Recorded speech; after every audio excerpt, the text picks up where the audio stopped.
Hello, my friends. I was, I am actually taking this course of, from Fortinet of NSE.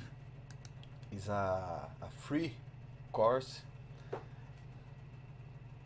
which explains a lot of concepts of network cybersecurity, and I was facing a problem of this loading screen appearing in front of my video. And I did search in the internet and didn't find anything to fix it. This loading screen appears and the video plays on the background.